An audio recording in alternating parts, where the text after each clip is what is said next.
on today's video, we are going to be doing the review on the Nextorch WL50IR.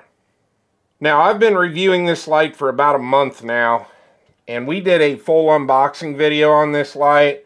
We went over all the specs, everything that comes in the box.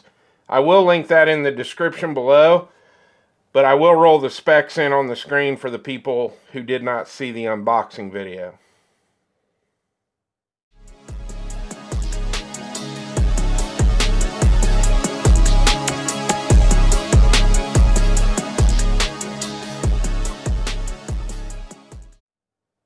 Now, at the end of that unboxing video, we did mount this light up on the Cox Arms EMR1, and we took it out to the Crawford County Sportsman's Club to test it out.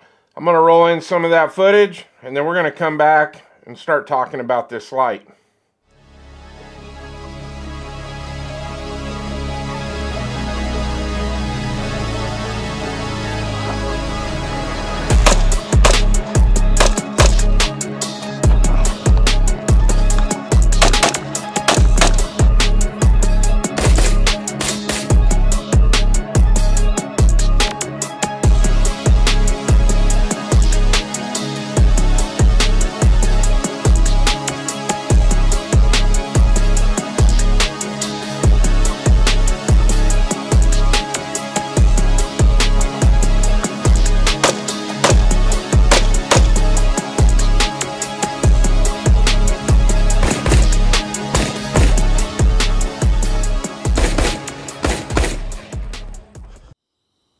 Alright, we are out in my backyard after dark, and if you've watched me do these light tests before, you know the drill. That tree that's in front of us is about 40 yards away.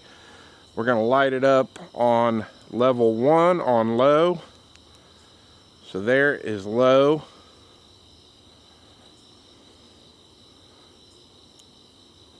Okay, I turned it the wrong way. Alright, we're going to turn it back on. That's level 1. There's our medium setting. And there is our high setting. Boy, I like that beam. That is nice. Alright, now we're out on the back edge of my property, and that tree line out there, that is exactly 200 yards away. I'm going to light it up in low. I can just barely see the edge of the tree line. Gonna turn it up. There is medium. Now I'm starting to be able to see a little bit out there, and there is high.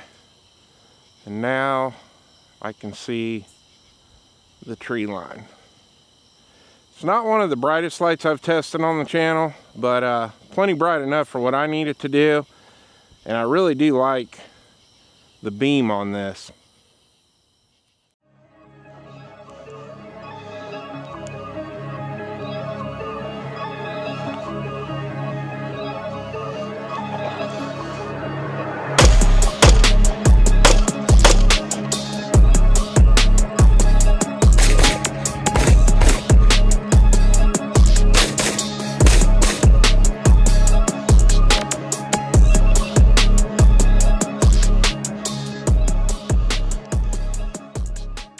Alright, I want to go over first how you mount this on your rifle. So this does come with this mount right here.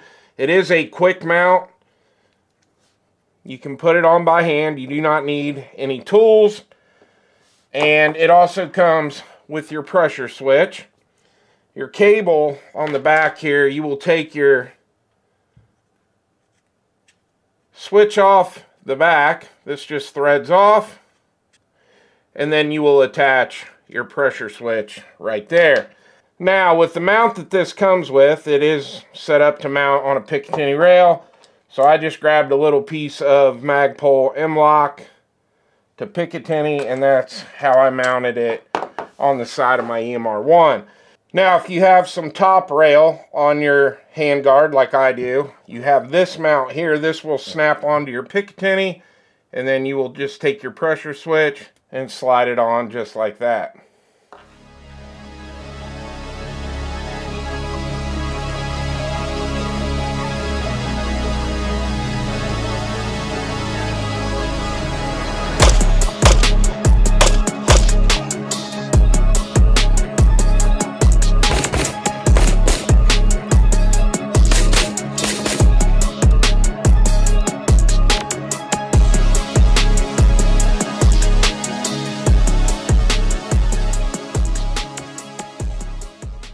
Now, the next thing I want to talk about are the batteries. So you can unscrew your cap here on the back. This was one of my favorite parts about this light. So right now I have this running on two CR123A batteries. Alright.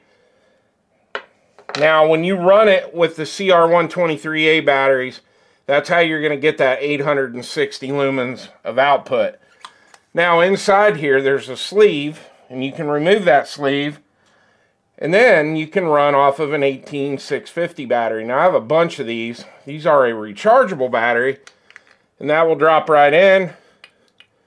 Put your cap back on. I know the front of this is very filthy right now, but I have shot a lot of rounds with this light. And you can kick it on and run it with an 18650. But the downfall to running it on the 18650 is you're going to only have a max output of 750 lumens.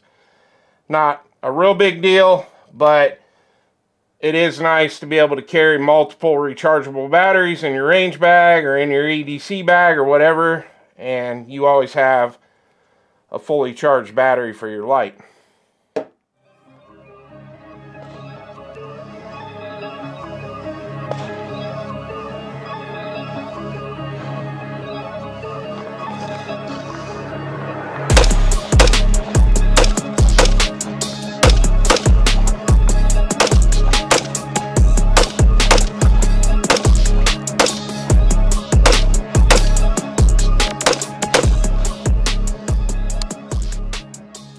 Now let's talk about the controls. So the controls on this are really simple. Now, being that this is a dual light, right now obviously we have it set up to run white light, but right here on the top there is a bezel that you can turn, and now it is running IR. I don't know if the camera's going to pick up that little red glow in there, but this is if you want to use it with a night vision scope like ATN, like I have, but this does have the option to run IR. That is the other reason that I really like this light.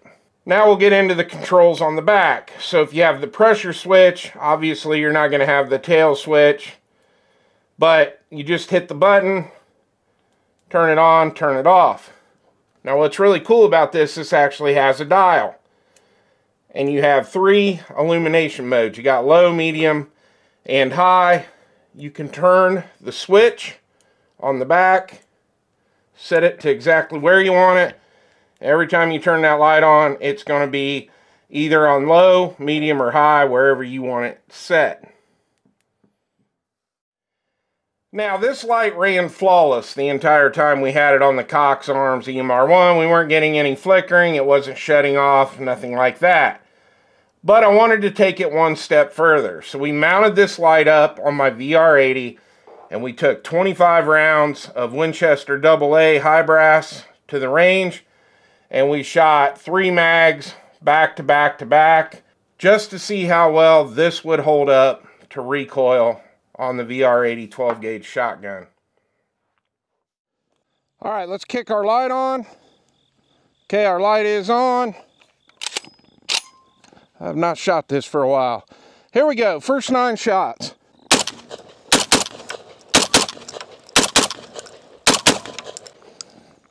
All right, ran them all. Light is still on. Won't know if it flickered till I watch the video, but so far so good on our first 9. All right, here we go. Mag number 2, light is on.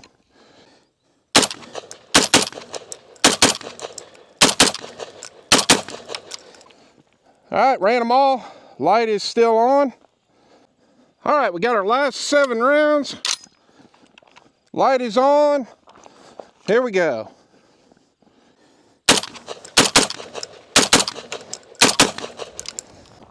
All right, ran all 7, lights on. I'd say it did all right. All right, I got the VR80, and I'm going to show you that this gun is clear and there's no mag, nothing in the chamber. Now, if you noticed, during that shooting footage, the light did flicker a couple times. Now, I think what happened, I was gripping the gun like this.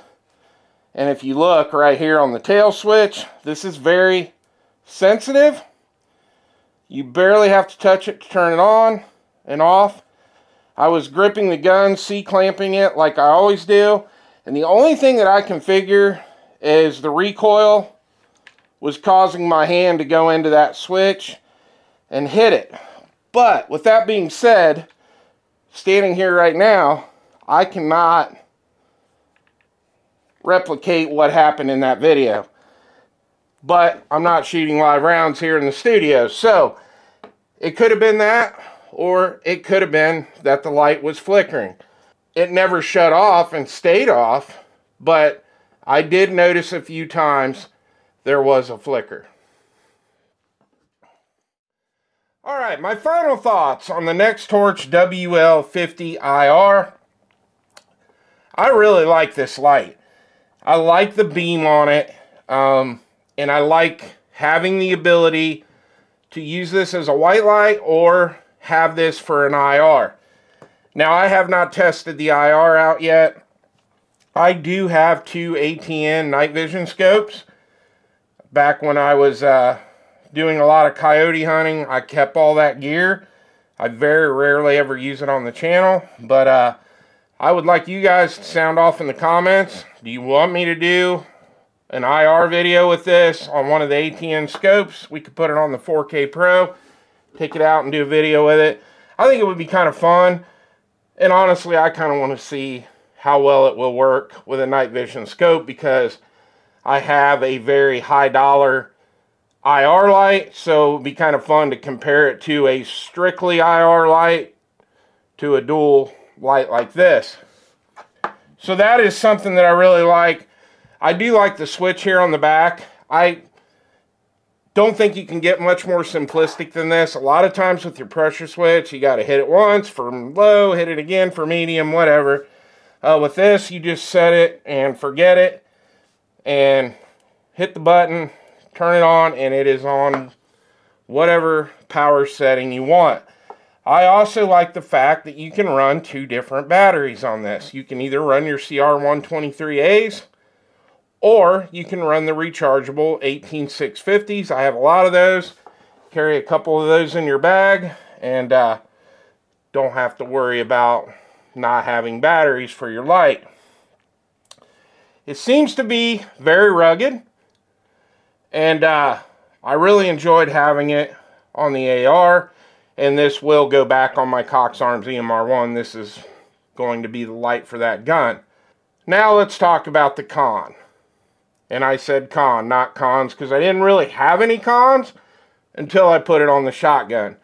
That flickering did make me a little nervous. I'm not exactly sure what was going on there. Maybe my hand was hitting the switch, and if that was going to be permanently mounted on that shotgun, I would be using the pressure switch and not this tail cap switch. But it did flicker, and we don't really have any way to prove whether or not it was me hitting this button or the recoil was making the light flicker. High brass 7.5 shells are traveling at 1,300 feet per second, and it is a 12 gauge, so it's got quite a bit more recoil than the Cox Arms EMR1 that this was on. That's something to take into consideration. Now, I would probably never have this on a shotgun, so I'm good with this light on my AR. I trust it for that, but it is something that we need to note. Well, I hope you enjoyed the video. Please like and subscribe, and I'll see you on the next one.